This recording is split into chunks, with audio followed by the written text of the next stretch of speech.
you just want to ask the questions? Is this about Ramadan? Let's put on the shoes on. So I don't know anything guys. about Ramadan. Do you guys want to explain what it is and what it means to you? So who would like to go first about what? So Assalamu alaikum. So Ramadan to me is a very, very special holy month because it comes once a year, and it's a time where the ummah literally comes together, and we don't only fast, but we restrict ourselves from other things. So like we prevent ourselves from doing the bad deeds that we normally do, talking to each other. Normally we sometimes how would you say gossip. Yeah, sometimes people gossip, backbite and all that, but because you know that you're in a very special holy month, you're refraining from doing that. So it really helps with your like inner soul, what we call nafs as well, and you're also thinking about the poor people as well, and the needy. Would you like to say something? Yeah, no, definitely I agree with everything you're saying. I think in other words it's basically suppressing your desires in a way. So if you can control what you're eating, you know, you should be able to control everything else, like all the things that are not allowed within Islam, the things that are impermissible, the things that we do all year around, that's written in the holy scripture, that's not allowed. You just suppress that desire and kind of stop yourself from you know, involving yourself in such activities within the month. So is that the reason for fasting? Yeah, so it's not only controlling your food and water intake, it's also controlling the deeds that you do. And they say that the good deeds you do are amplified within that month, and the bad deeds you do are also amplified, and therefore you need to control your bad deeds and try increasing your good deeds. That makes sense. 100%. Not even that, there's, you know, it's like intermediate fasting, isn't it? That's what people Intermittent. do. Yeah. Yeah. And that's what basically fasting, keeping a rosa is. I don't know the full health factors, but it's like it cleanses your kidney, your liver, all of that, your blood. I don't know the rest. So not only is the spiritual benefits, there's also health benefits as well, like, you know, it's proven by doctors and stuff like that and science that it does help your body in like kind of restoring everything, resetting everything. So it's quite good for you. 100%. Anissa, would you like to say something? So yeah, I'd just like to add on to that is that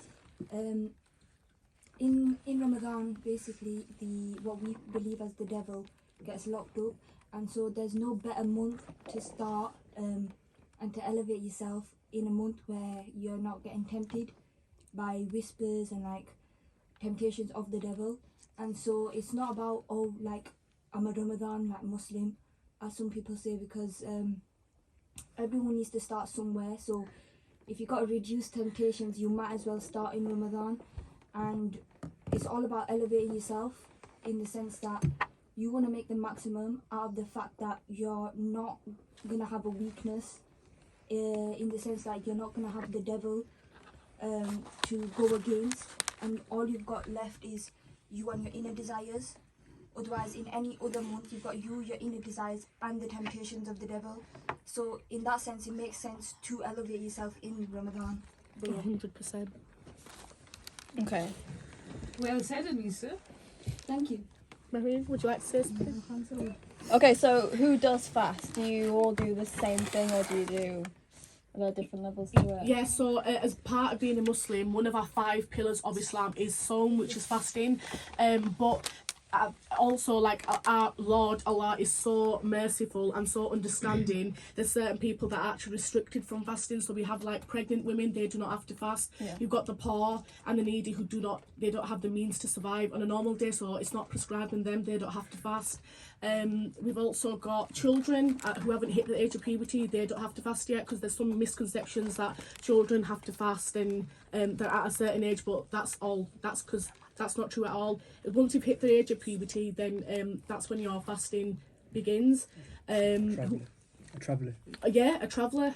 Even like, it just shows like our religion is so beautiful that our God thinks about every single aspect in our lives, and he makes it so easy for us, which is the most beautiful thing. Is there an option to opt out for people that don't want to do it then? There is. I mean, it's the fasting itself is an obligatory pillar, the same way a lot of other things are praying. So a lot of people choose not to do it themselves, which is, it's a command from God to do it, so it's obviously encouraged. But there are people who would genuinely struggle, you know, with these things, and therefore I can't say that it's still not compulsory, because it still is. It's written in the scriptures that you have to do it, as it's like literally compulsory, it's obligatory upon a person. But you know, because there's certain circumstances, like she mentioned, that people can't fast. For them, obviously, it's a choice and an option if they do. It's not obligatory upon them. If that makes sense. And just to add to that, so essentially what it is that, like you said, it's compulsory, and so whether you are gonna fulfill that command is on per individual basis.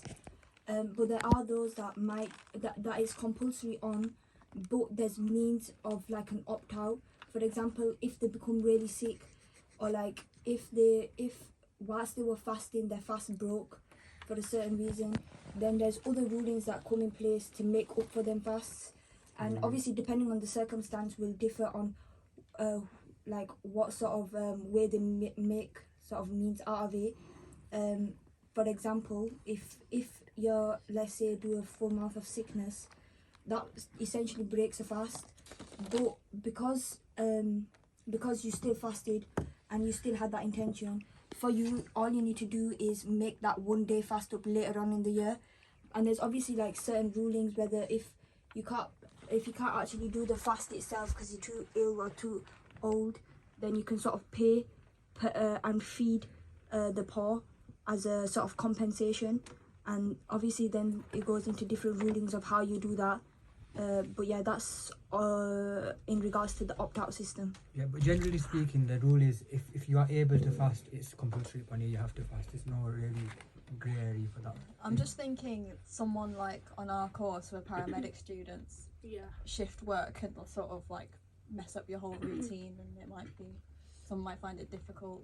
I mean, that's again part of the it's part of the struggle, isn't it? It's part of the test. And you know, in this day and age, we have got other commitments, whether it's university or work. There's going to be other factors that come in the way, but it's not very difficult. Even now, I think within this month, the times of fasting aren't really, it's not that long the day. So you fast from dawn to sunset. So from sunrise to sunset's when we're obliged to fast, and that is, I think, about 5 o'clock in the morning till about 6 o'clock. So it's not the most difficult. It is definitely manageable, and previous years it's been longer as well. So it's just about being able to adjust to your situation, whether you're at work or school or uni, being able to adjust and kind of come through. Yeah, again, just as you were saying, in terms of uni students and paramedic students, people that are on placement, yes, it will be a struggle and it might affect their normal routine. But again, like I said, it's part of the test. They've not got an illness that's restricting them to fast. They've got nothing obligating that saying, oh, you don't need to fast. They do. It's part of their struggle. It's part of their test. And yeah, that's what I was just going to say. It's all about balancing it and time management, really. And just to add on that, the whole point of fasting in the first place is the primary point is that you're trying to feel as much for those who don't have as much as you. And so and they still have to go out with their families, whatnot. They don't just stay at home just because they're fasting. Well, not fasting, but because they can't feed their stomachs or they don't have access to water. It doesn't mean their life stops. And so for us, as much like trouble we go into, the more reward we're getting. I know someone mentioned it already, but in the scriptures, it mentions that in Ramadan your good gets amplified between 10 to 700 times. And so with that amplification, why would you not want to go through the trials in the first place, if that makes sense? Yeah. That's what's mentioned in like what we call hadith, which is sayings of the Prophet sallallahu alaihi wasallam. So that's why it's that specific. That makes sense. So have you guys ever had any difficulties fasting for any reason? In terms of difficulties, what do you mean? As in, like, just to actually fast or? Yeah, so obviously, especially like first few days of fasting, for example, so we have to fast for a full 30 days, the full month. For the first few days, it's always the most difficult because our bodies are not used to not having food in there all day. We need some sort of energy, which is why a lot of us tend to, at dawn when we open our fast, we tend to have food that's high in protein. so we have a high protein intake, so enough energy that can keep us going for the whole day, and then that's kind of what helps us with keeping up with the day and managing to keep your whole fast. I think the first few days are difficult. I think the rest of the days it gets easier and easier as the month goes along.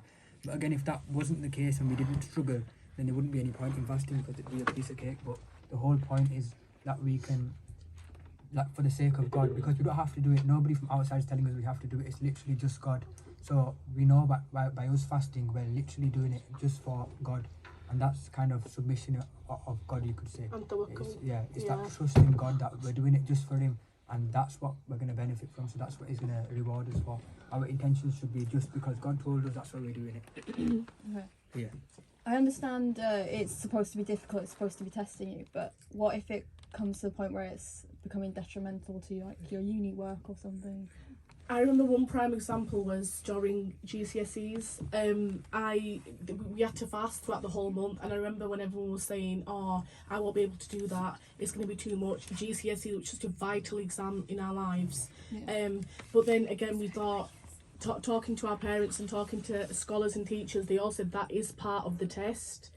Like to fast during your GCSEs, that's such a blessing. Imagine you're doing your exams whilst you're fasting, you're submitting to God, you're listening to God. What more benefit can you get from that? Just to add to that, what we believe is that, let's say for example an hour spent revising for, let's say, a uni work or exams, whatnot, we'd say that's more blessed when you're fasting than going on and on for hours and not actually taking any of the substance of uni work or GCSEs in. And that's just what we call barakat, which is that blessing from the God. So essentially there's no missing out, basically. Yeah. Ali, did you mention what fasting means to you? What does fasting mean to you? Well, I'll take over. Well, for me, fasting means it's a spiritual journey more than anything. Okay. It's more than just, like I said, suppressing your stomach. It's suppressing your desires in every aspect. And, again, it comes down to submission in God. That having that trust that God's commanded something and therefore we have to do it without any questions asked. When we start questioning it, but why did God set these rules in the first place? That's when it becomes problematic for us. But when we fully accept it as in God set the rules, we just have to oblige. Simple as that. Because we're God's creation. We believe He's created us. So therefore, if He's commanded us to fast, then we have to fast. I've just got a question. Alia, not even water? Yeah. No, you're not allowed to have water, nothing at all. Right, thank you for that. Just to add, is it's halal, guys. Toothpaste. So there's a bit of a debate that we had amongst ourselves as well, which is the question is even toothpaste allowed?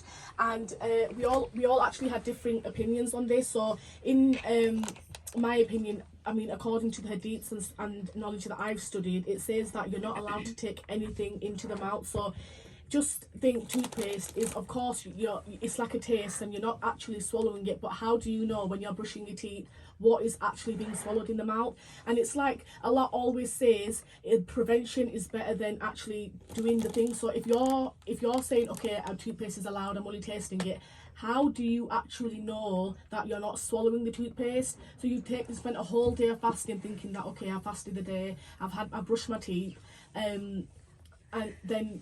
but then you actually swallowed it. And another example is Allah actually says that the fasting person's breath, I know it seems like a funny thing, but it smells better than any perfume or something like that, according to that hadith. Yeah, Allah actually likes a fasting person's breath because it just shows that. I agree. I mean, I agree with it. The scriptures do say. I think with issues like this, they're termed as fiqh issues, meaning they're issues of rulings. And with rulings, there's a wide scope of opinion, and we can't really pinpoint and say this opinion is wrong or this opinion is right. We follow our own opinion, and that's the opinion that we take and we follow. I mean, my opinion is of that you're allowed to use toothpaste for the reason that in Islam, tasting something isn't haram. It doesn't invalidate the fast. Rather, swallowing it does. So once the toothpaste actually surpasses the throat, that's when it becomes detrimental in your fast, and that's when your fast is broken. And likewise, they say, again, Allah made it easy for us. There's a person that is... there's a person that's different opinions, and we can't really pinpoint and say this one's right, this one's wrong. On the fact that it's not black and white, and because there are texts and you can interpret texts in your own way. Exactly, and obviously everyone have their own interpretation, and as long as you follow a majority kind of rules are all the same. It's just the small minor issues that there might be differences in opinion within. I feel like Ramadan makes us closer to our Lord as well, and makes us closer to each other and families, because you're open to fast together, you eat together, and usually you don't get that time together, and Ramadan brings us all closer. It's just a vibe. Yeah, It no, is. I It's agree. like the best. And I think those people that haven't fasted before, I'd encourage them, whether you're Muslim or not Muslim, just try it. Just try it one day Just give it a shot. and see how you feel after you do it. It might be difficult, but just see how you feel, because it does cleanse your body out. It does. You'll feel hungry, but at the same time, if you try it, you'll know what we mean when we say it's definitely very spiritual. They say our teachers used to tell us not to eat meat constantly, because meat kind of increases your desires and testosterone and that sort of thing. And if you don't have meat and you have a diet that's not meat based, you can kind of, it's better for your body. So that's what we're being taught. It's kind of better for your body to kind of avoid meat, and especially in these months, I think a lot of us South Asians tend to have meat for our iftar in the evening, but our teachers have always said try eating stuff with less meat inside it, because it's better for your